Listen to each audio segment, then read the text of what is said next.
Okay, hi everyone, Kelvin here from London, Stereo Review X. I'm trying to give you as much information as I can about, the inside track of hi-fi.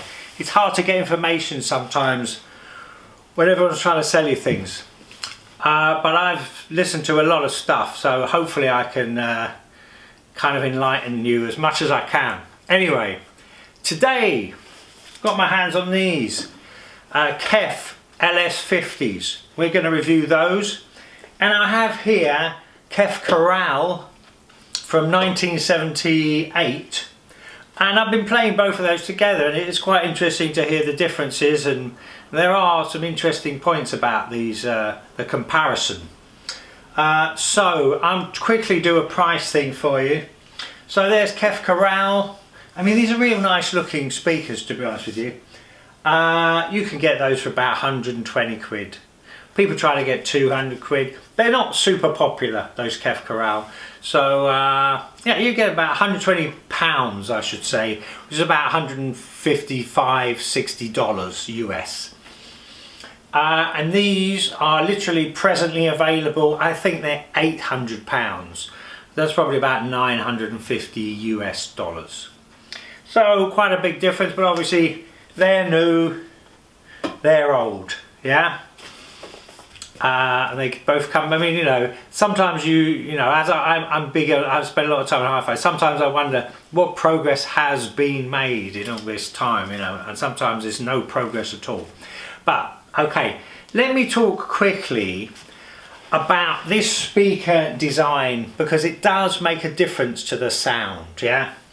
So what this thing is doing is, the tweeter, which is that bit there if you don't know, it's in the middle of this driver, which is doing the bass.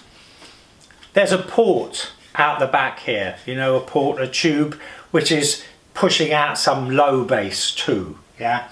So the effect, here's the interesting thing, right? And there's kind of no way of escaping this sound signature, and I've experienced this before. When you put that tweeter in the middle of there's all things written saying this is a great way of delivering the sound exactly at the right point in time, blah blah blah. I don't think it works. I mean, I just do not think it works. I've heard other Kef Uniq drivers.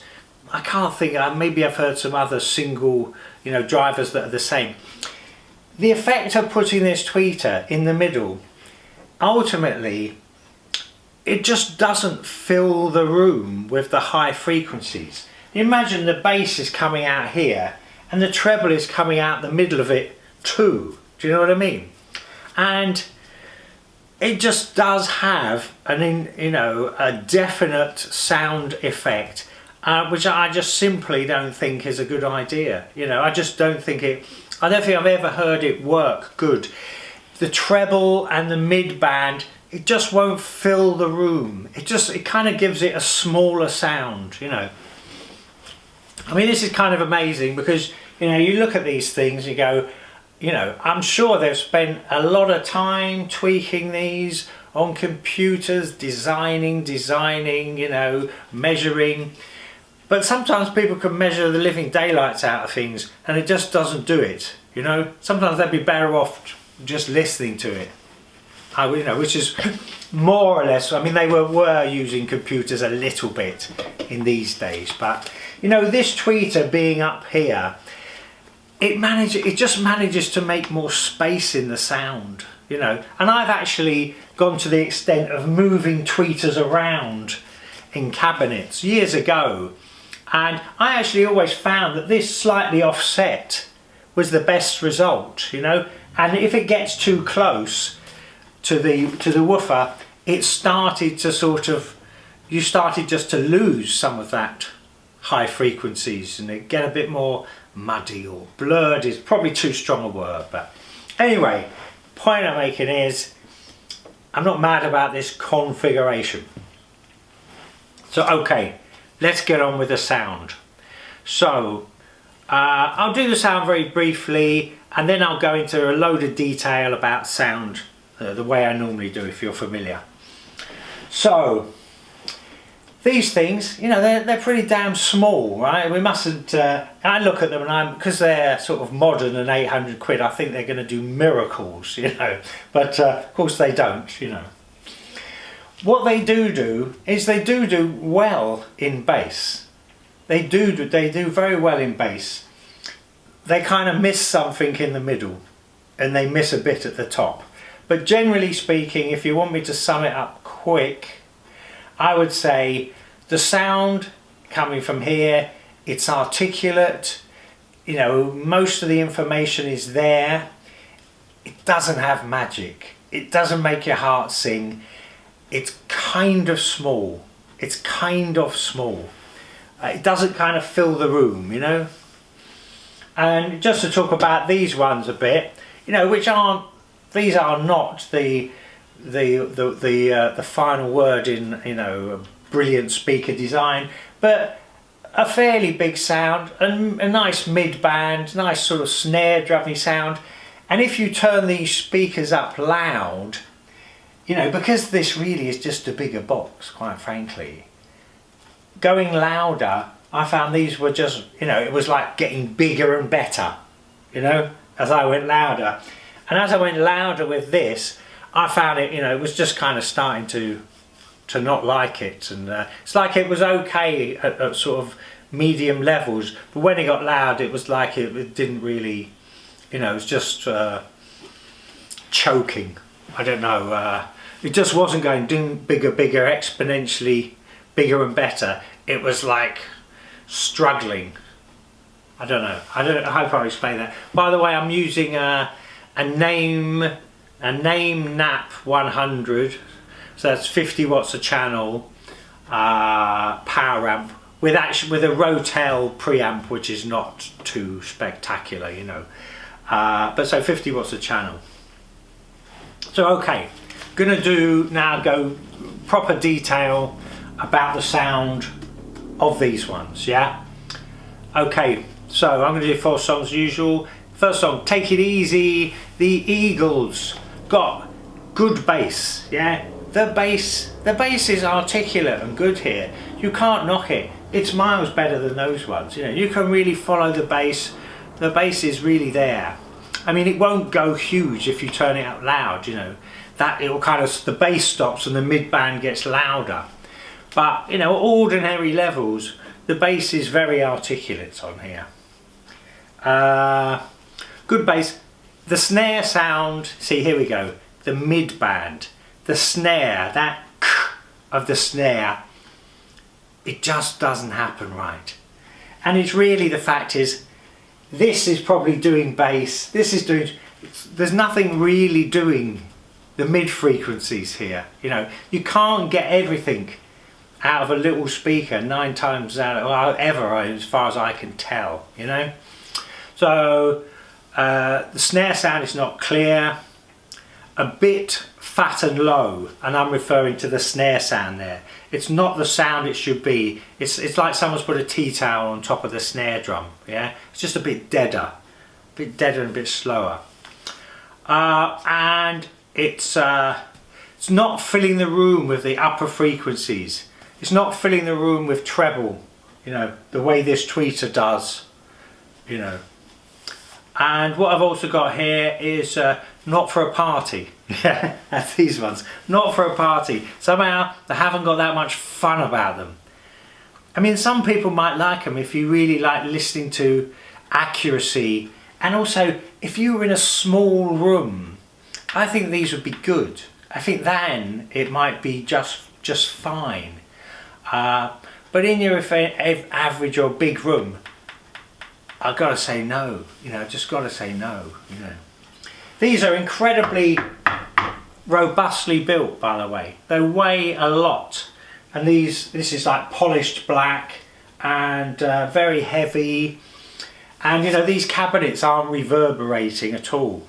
And sometimes you wonder, you know, whether it might be better if they did, you know, which they will do on here, you know. Okay, next song, Alison Krauss, Now That I Find You. On here, the voice is clear. but it's kind of not full. Yeah, so you're sort of getting the highness, but you're not getting the, I don't know, the full, just the full tone of the human voices. Some of the deepness is missing there. Again, that is the mid-band stuff, you know, that it seems that you just can't get out. You can't get everything, and you're not getting a great mid-band out of here. On that Alison Krauss song, there's a little, like a rim shot, or like a you know, it's wooden, it's like a stick on wood or something, that kind of thing. And I always listen to that, and in here I got wooden rim shot is not authentic. Again, it, you know, it didn't really sound like wood, you know, didn't get the click, just a bit dull, just a bit that kind of like someone put a little bit of cloth between the two, you know, just a little bit dulled. Okay, so that's that Alison Krauss. Next song I did, Too High, Stevie Wonder. This is a great song for testing your hi-fi. It's got so many interesting bits in it, and it's a great song. Okay, Too High, Stevie Wonder. I put here, I feel like I'm in the back of the arena. Yes, you know what I mean? It's like you feel like you're at the back of a sort of a small arena, and the music going on over there, but you're not really getting it. Yeah, it's not alive, it's not alive and kicking. And actually, you know, these will be more lively, these are less accurate, but in a certain regard they're lively, they're more life and more excitement. Those things, by the way, because of their sealed cabinet and whatever it is, they actually benefit from a few watts, yeah, because with a few watts, like 30, 40, 50, yeah, maybe not, you know, not 20, like 40, 50 watts, you can kind of force a good performance out of those speakers, which aren't super articulate. You know, this cone maybe is a bit heavy, you know what I mean? And so actually watts really kind of get hold of that speaker and make it deliver. So if you have a really good front end, you can use speakers like that didn't cost much money. You might be surprised, you know, it's nice. Okay, Stevie Wonder, sorry, back to Stevie Wonder, Too High. Feel like I'm in the back of the arena. Lacking mid-band space. That song has got lots of space and instruments going off and harmonicas going over here, and it's lacking in mid-band space. I've got here good for a small room, which I've already said. Okay, yeah, that's it. And then the last song I do, which is the Right Profile by The Clash, which has got a ton of mid-band activity. So I put down here, what I wrote down was, it really sounds quite different than normal, than usual. And this is the fact that it just can't deliver on a multi-activity mid-band sound. That song's got loads of noises and clanking and all kinds of funny stuff going on. So this is really was sort of like found to not be able to do that good. Do you know what I mean? So I got a version of it where I'm only getting 70% of what I normally get. That's kind of probably the best way I can explain it. Okay, to sum up this, I would say, you know, this speaker here, LS50, you get good bass for the size, yeah?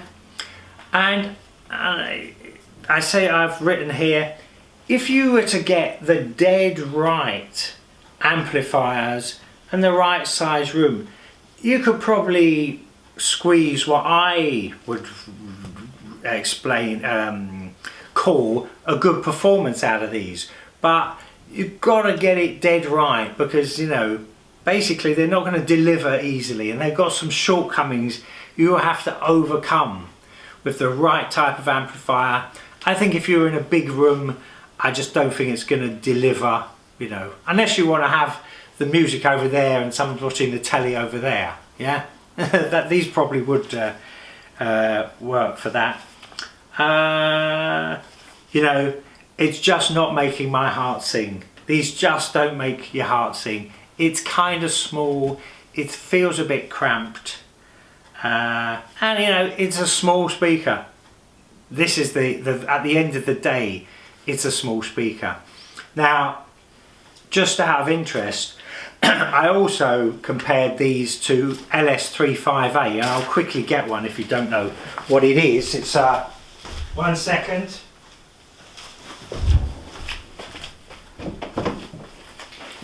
This is an old speaker. They do make this speaker new now, and it does cost £2,500. I think £2,500, yeah. But I also compared this to this, and what is actually quite interesting is the compromises are different. This one is not delivering you the bass. What it's delivering you is a great mid-band and upper and treble, yeah, and this is delivering you a good bass, but not the mid-band and not the treble so much. So in a way, this is the compromise with small speakers, it seems to be, you know, that you can't get, you have to play it one way or the other. But I wouldn't say these were enormously better than these, but if I had to live with them, I definitely have these, because I find the mid-band is going to be so much more rewarding, basically. Okay, so I think that's it. You know, as I've said before, if you've got any good information, share it. If you want to ask me things or suggest things, just let me know in the comments. And you know, do actually, I don't normally say this, but do subscribe if you can, and press the like, because I've heard that's it's a good idea. Okay, that's it. Thanks. Bye for now.